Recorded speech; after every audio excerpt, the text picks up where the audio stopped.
Oh, what's up guys? As you can see, today we're going to be robbing a bank. Only joking, we're actually going to be taking on the Yorkshire 3 Peak Time Challenge today. And we're currently in Chapel Dale, just parked up at a lay-by. And the first peak we're going to be hitting is Ingleborough, which is somewhere up there behind me. So we're going to get started now. It's currently 6:46 in the morning. And I'll bring you back either when it's daylight or we get to the peak. For anyone that's not familiar with the challenge, it's a 24.5 mile circular route in the Yorkshire Dales in which you take on the 3 highest mountains in Yorkshire, which are Ingleborough, Pennygent and Whernside. The particular route that we'd chosen on this occasion would have a starting and ending in a town called Chapel Dale that I mentioned earlier. From there we'd head south to take on the first peak of the day being Ingleborough, before then heading east for roughly 2 hours, passing a town called Horton and Ribblesdale along the way until we reached Pennygent. After Pennygent, we'd then need to head northwest for roughly 4 hours until we reach the final peak of the day, Whernside. Bear in mind, all this needs to be completed within 12 hours in order to complete the challenge. From Whernside, we then head south, back to Chapel Dale, from where we started. Jack had the route on his phone, but I also downloaded it to my watch the night before, which enabled me to check it frequently and also cross-reference it with Jack's to make sure we were headed in the right direction. Although it was only around 7 AM at this point, the weather was looking bleak, but light was starting to come in fast and we were hopeful that it would pick up later on in the day. But even with the super early start and the bleak weather, our waterproof gear was keeping us warm and toasty and morale was high.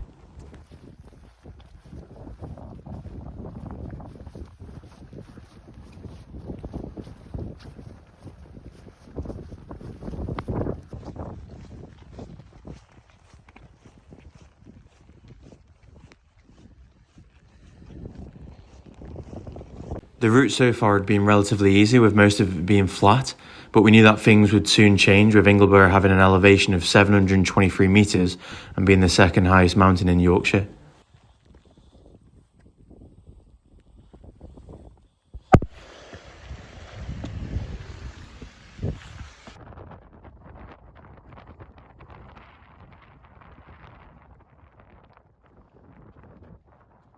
With 1 out of 3 peaks down just before 8 AM, we were off to a good start.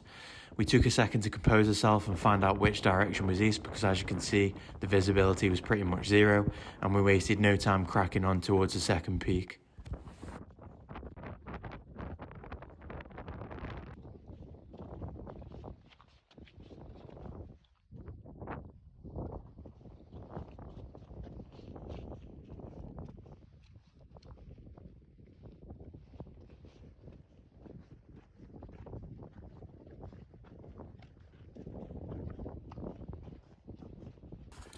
We're about 2 miles away from Horton, just past the checkpoint, and we've just obviously come down from Ingleborough.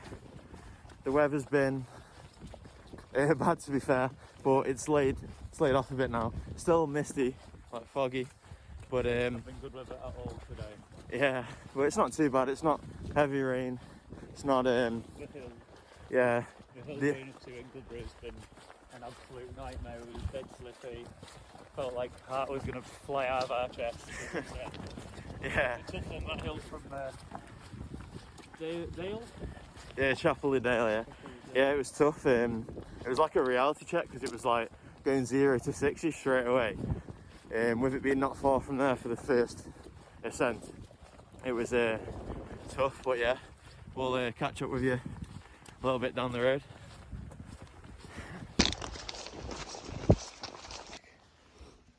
Classic, got sparkling water by accident. Little flapjack. First meal of the day. You can see a little bit now. It's opening up a bit. Nearly at Horton. About 1 mile from Horton. Yeah, 1 mile away. Let's get cracking. We then reached Horton and Ribblesdale, which is a small village in the Craven district of North Yorkshire and has a population roughly of around 428 people. We didn't see anyone out and about, but we did get a few weird looks off people looking out of their windows at us, probably thinking, what are these two doing on a day like today? And to be honest, we were thinking exactly the same.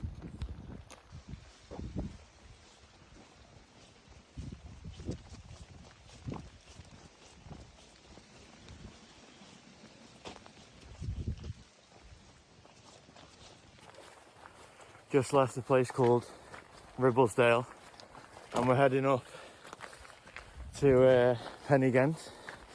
About to probably start the ascent. Going to be another Heartbreak Hill situation probably. But yeah, let's dig in. Legs a bit fatigued, how are you? Yeah, all good man, yeah, good. He's lying. Would be a bit worse. He's definitely lying. It's killing him really, he just doesn't want to say it. I thought the weather would be a bit worse, but it's actually cleared up a bit now. Yeah. Hopefully it's like this until we get to the top of Penny again, and then we might have a different situation, but yeah, should be good. We'll see, we'll catch you back at the top anyway.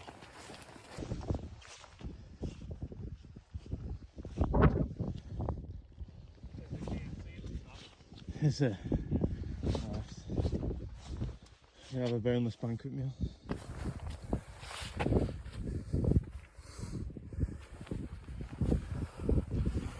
Not far now. In the top of Pennygent.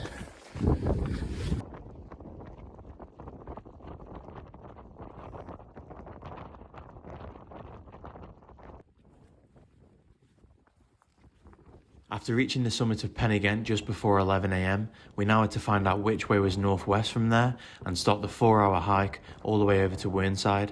As you can see, visibility was pretty much still zero and the rain and wind were unrelenting.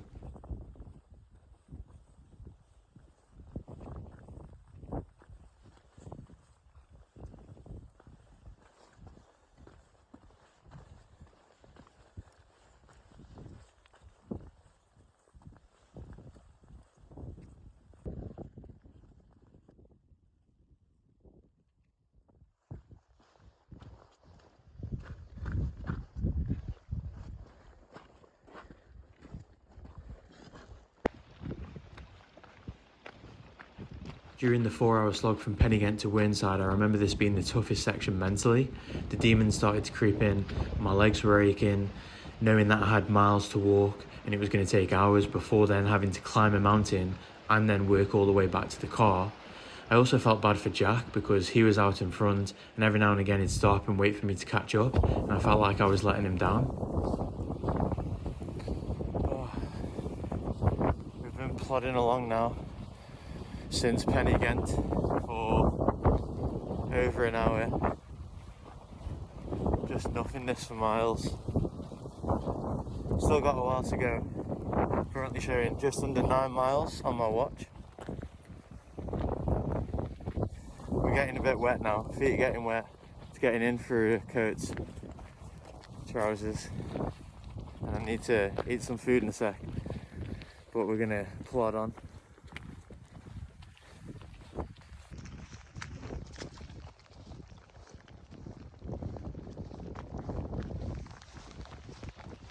We then stopped under a tree for 2 minutes, just enough time to get away from the rain and grab some food out of a pack before carrying on. Knowing that we had one more mountain to climb and we were shortly about to start the ascent, I felt that I had to do everything I could to be as ready as possible. So I crammed down vitamins, water, food, everything I could to try and get my body back to normal again.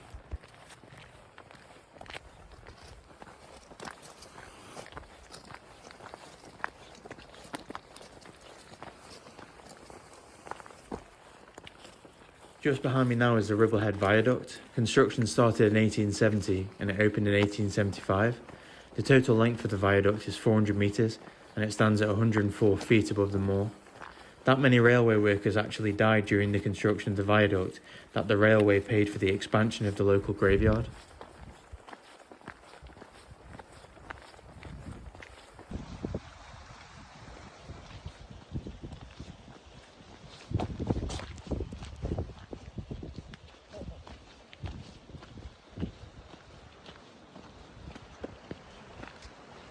Just before this clip we bumped into a woman that was actually doing the Yorkshire Free Peak Challenge that day also, but she decided to call it a day after tackling 2 out of 3 peaks and make a beeline for a car.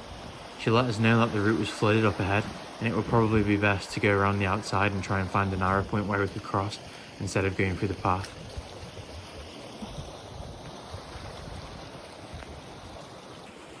Still non-stop rain, literally all day. It's been nailing it down. This river's flooded.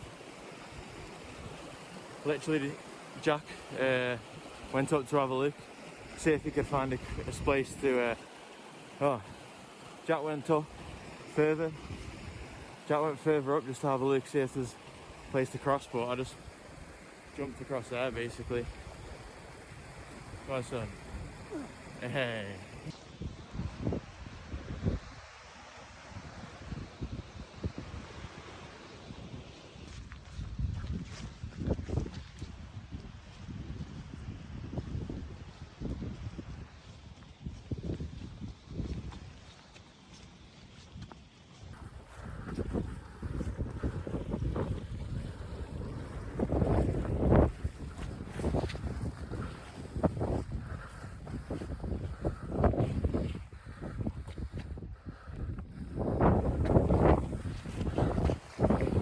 My brain was literally fried at this point. I remember struggling to get my hand to create 3 fingers so I could put them up to the camera.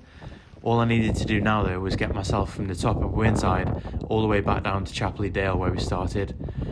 I remember feeling cold as well at this point because although we had waterproofs on, after almost 9 hours of walking in non-stop rain and wind, it's going to come through at some point no matter what you've got on. So I wanted to get back as quick as possible, not only before it went dark, but also before we froze to death. Nearly there now. Watch is showing 1.42 miles away. My legs, if I stop, are literally shaking. This is definitely the single most hardest thing I've ever done. And I don't think I was prepared for it, purely because I don't do much cardio. And I don't really hike that much. Like Jack, for example, he goes out most weekends hiking, so when I was like feeling my legs towards the second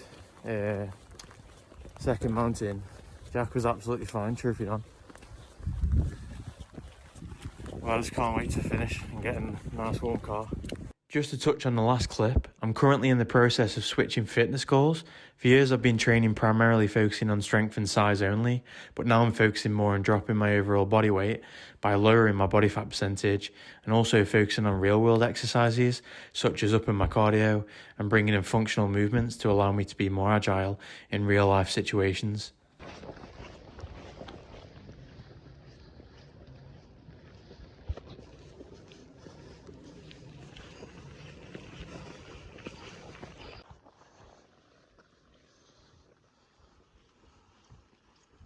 Typical, we're literally nearly finished, less than a mile to go, and the weather actually goes nice and the visibility comes back. Classic. I can see Jack's car over in the distance and I can't wait to finish more than anything.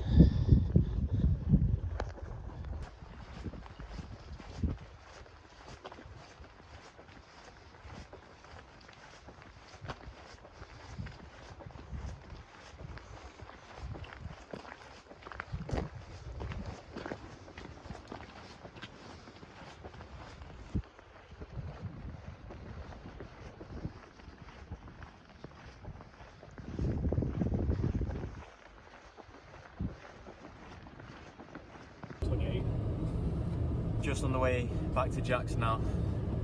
Did it in 9 hours 28 minutes. Can't really speak much because I'm just absolutely knackered. Jack says he's fine.